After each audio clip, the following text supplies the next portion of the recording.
जी, अस्सलाम वालेकुम।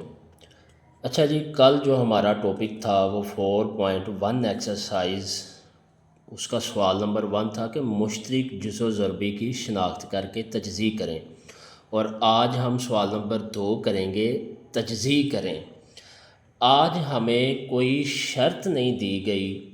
ऊपर हमारे पास पार्ट पहले में मुश्तरक था कि हमने कॉमन निकालना है, चाहे क्वाड्रेटिक इक्वेशन थी चाहे जो भी थी। आज हमारे पास पहला सवाल जो है इसका 5x + 15 है। हमने इसकी तजज़ी करनी है जी। तो लें जी, सवाल नंबर 2 है हमारा और जुज़ नंबर 1 है इसका 5x + 15। तो आपने इसको सॉल्व करना है जी। 5x + 15। अच्छा जी, आपने सबसे पहले इसको कल की तरह ही आपने इसको ज़ीरो के लेट ले लेना है और आपने देखना है कि आया कि दोनों में कॉमन क्या चीज़ है, मुश्तरक क्या चीज़ है।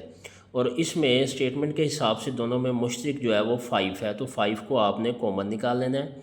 कॉमन का मतलब क्या होता है जी? कॉमन का मतलब तकसीम करना होता है। 5x में से 5 कॉमन चले गए, पीछे क्या हमारे पास अंदर रह गया x। ये जमा की अलामत, अगर जमा हो तो यहाँ पे जमा डाल दिया करें, अगर माइनस होती हो तो माइनस लिख दिया करें। ठीक है, जो इधर देगा वही नीचे आएगी सेम अलामत। 15 में से 5 कॉमन गए बेटा, पीछे क्या रह गया? कल भी मैंने बताया है कि 15 का जो भी चीज़ रकम में से आपने कॉमन निकालना है उसका मतलब है जी तकसीम करना। जब 15 में से 5 कॉमन गए, 15 को 5 पर जब तकसीम करेंगे हम तो ये जवाब आएगा इसका 3 = 0। ये हमारे पास ही इसका आंसर है पार्ट नंबर 1 का। तो आगे हम इसका पार्ट नंबर 2 देखते हैं। पार्ट नंबर 2 इसका है हमारे पास x² + 4x + 3। जी, तो जी इसका हमारे पास क्वेश्चन नंबर 2 का दूसरा पार्ट है x² + 4x + 3। हम इसको सॉल्व करेंगे। x² + 4x + 3 late B equal to 0।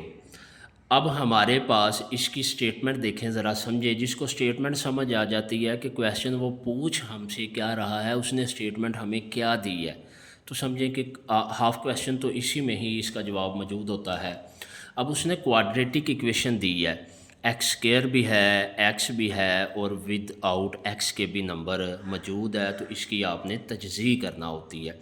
आपने x² के साथ जो अदद लिखा होता है उसको बग़ैर x वाले नंबर को उसके साथ ज़रब देनी है।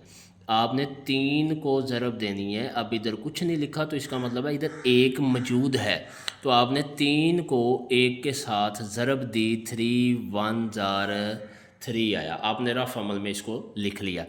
अब देखें, आपने इसके फैक्टर बनाने हैं। अब आपने ऐसे 2 टेबल फाइंड करने हैं जिनको ज़रब देने से 4 आ जाए और जमा करने से 1 आ जाए। तो हम देखते हैं कि आप अगर ज़रब देते हैं 3 × 1 तो ये 3 आ जाता है। ज़रब देने से 3 आ जाता है।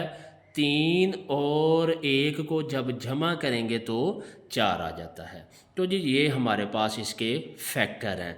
तो हम इसको लिखेंगे x²। ये +3 भी एज इट इज़ सेम नीचे आ गया। अब 4x की जगह पे हम लिखेंगे 3x + x। ठीक है जी, ये देखें, ये 3 और 1 को जब जमा करेंगे तो 4 बन जाएगा। लेकिन ये हमने बनाए कैसे? हमने 3 को 1 के साथ ज़रब दी, 3 आया। अब दोनों को जमा किया, जमा करने के बाद फिर हमारे पास ये इसका आंसर आया।